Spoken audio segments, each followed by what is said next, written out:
Welcome Pastor Jared Mackey, Mother Liz Costello, Dr. Reverend Biff Gore. Thanks for joining us today. Doctor, what are you drinking? I'm drinking a delicious beverage known as Diet Cola. Mother Liz, what are you drinking? I'm drinking what some would call mommy juice and others would call a white wine. Pastor Jared, what are you drinking? A little Italian aperitif this morning. Very nice. I'm drinking the Briar Common Brewery and Eatery Chai Old Fashioned. I'm going to read these statistics to you, then I'm going to ask you some questions about it. So Centers for the Disease Control and Prevention, the CDC, National Survey of Family Growth, this was for 2015 through 2017, found that 85% of women and 90% of men aged 15 to 49 reported having had premarital sex.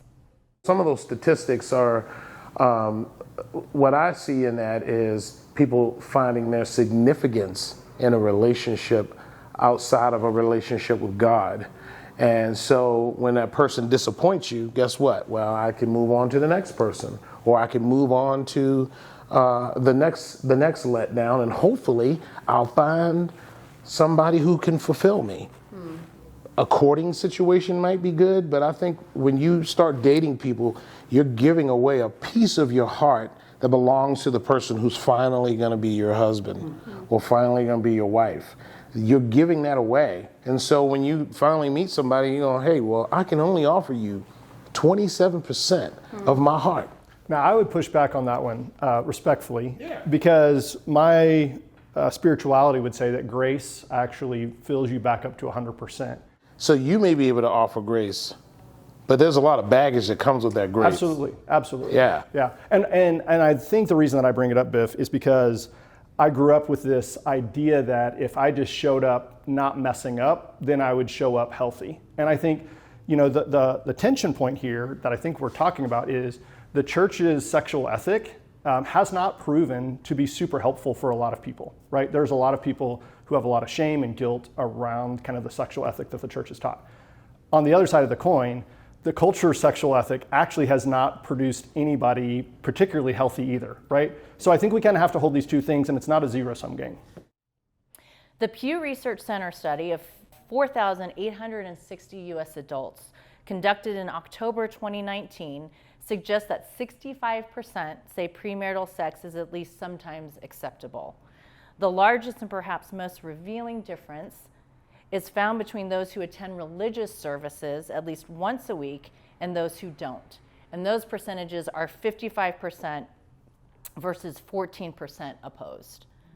Religiosity is the strongest explanation for this. I love these statistics because what the church writ large, I think, really needs to wrestle with is there are Christians who are having active premarital sex and aren't coming to the church because they feel so guilty. Right. One thing that I love about the Episcopal Church is honestly, we don't need, as a priest, when I do premarital counseling, most of the people, women who are getting married, men who are getting married, men and women getting, whatever the combination, they're living together already. They're coming to me, they're asking, will you bless this union? And so the Episcopal Church has kind of straddled it to say, is it God's best for you guys to be in a married relationship? Yes. But we didn't always offer that for gay people. So we can't get upset that all these gay people didn't want to get married because we didn't say that we would bless their union or bless their marriage, which is where we are now, which may be different from some of my my brothers here. But what we did say is that we have a difference of opinion, that it's God's best for you to be two consenting adults in a monogamous relationship that is marked by fidelity, reciprocity, unity, love, mutuality. I mean, these are the sort of markers. But in terms of as a priest, am I wondering who's sleeping with who? I really don't care. For us, the conversation is really how are you treating the poor? The harder, sex to me is the easy issue to talk about, and we can get so sidelined by it. But for me, it's what is our dependence on capitalism that is denying the dignity of human beings? So my friends who don't participate in religious communities could really care less what the church says about sexuality from my vantage point. I actually think the teachings of the early church we're very clear, we don't actually have anything to say about what the rest of the culture is doing, right? So there's really no place for the Christian community to make commentary on the culture writ large. The responsibility of the Christian community is what is our sexual ethic. We have a responsibility to how are we living out issues of both morality and, to your point, justice. Okay, and last statistic. According to another recent Pew report, the share of the population that is religiously unaffiliated, atheist, agnostic, claiming no faith or disbelief in God or nothing in particular, stands at 26% as of 2019, up from 17% just a decade earlier. Our job, our only job, is to prepare people that are going to be added to the numbers of people who will worship God throughout all eternity. So we ought to look different than the rest of the world. Our morality and our ethics are different.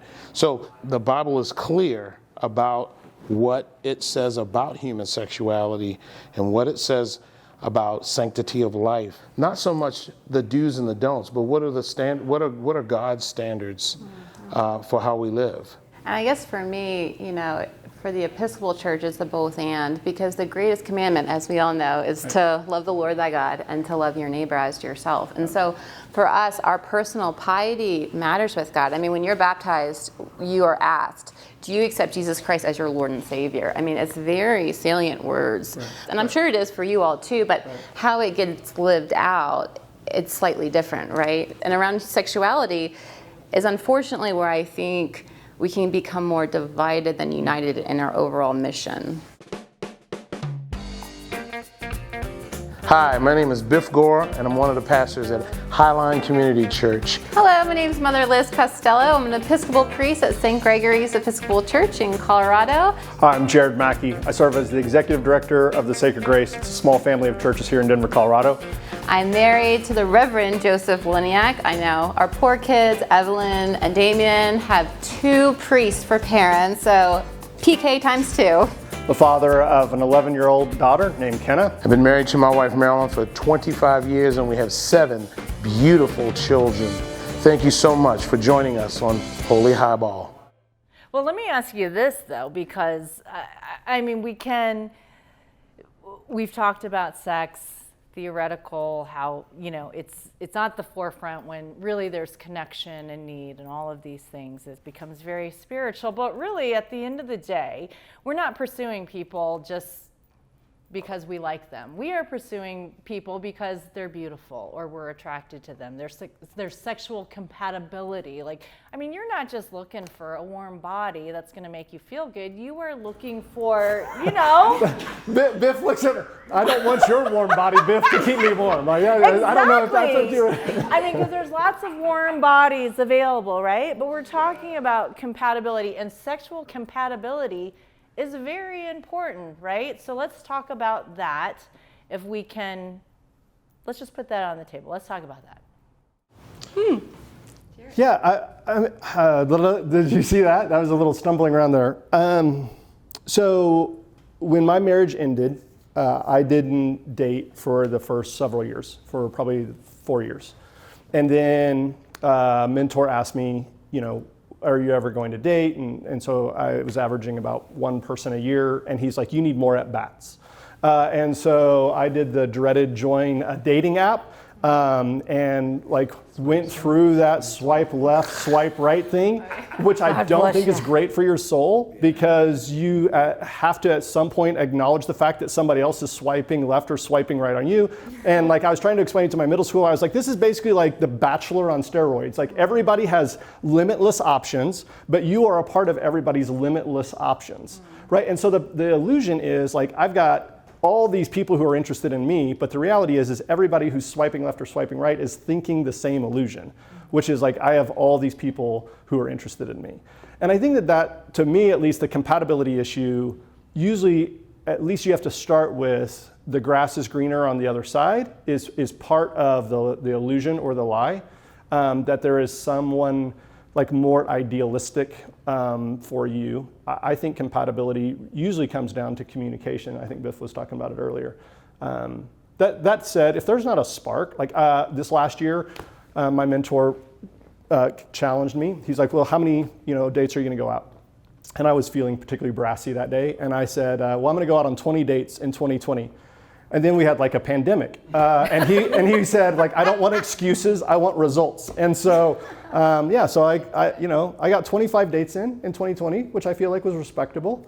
And I met a lot of really interesting people. And there's some people that I had more connection with, and there were some people that I didn't have connection with. And I think maybe my interpretation of compatibility is like long-term connection. Yeah.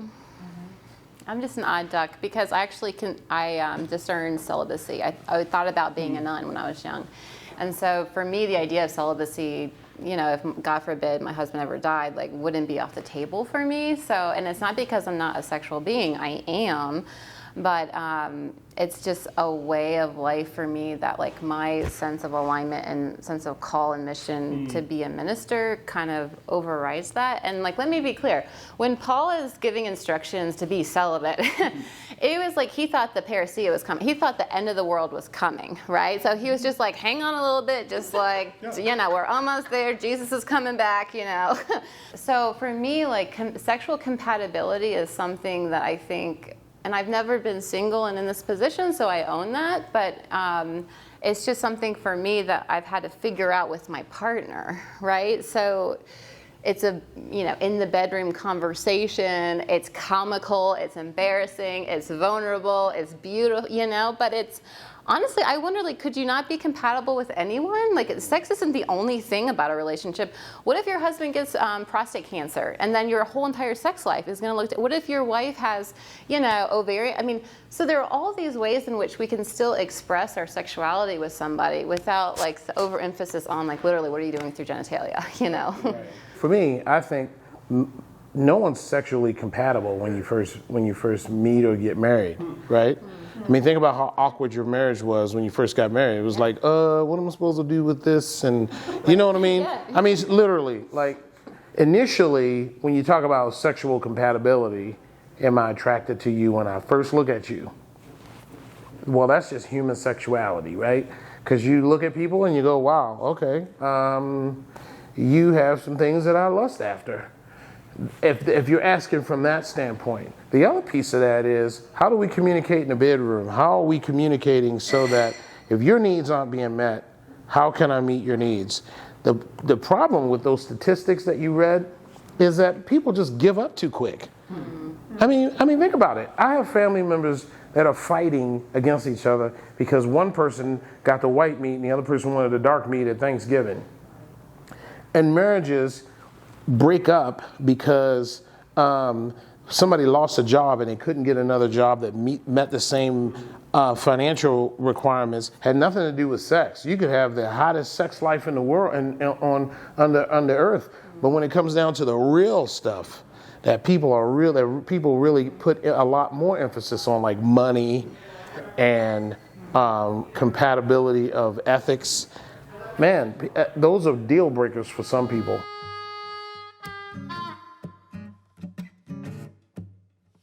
On that note, tip your bartender well, speak the elephant out of the room, and join us again for another Holy Highball.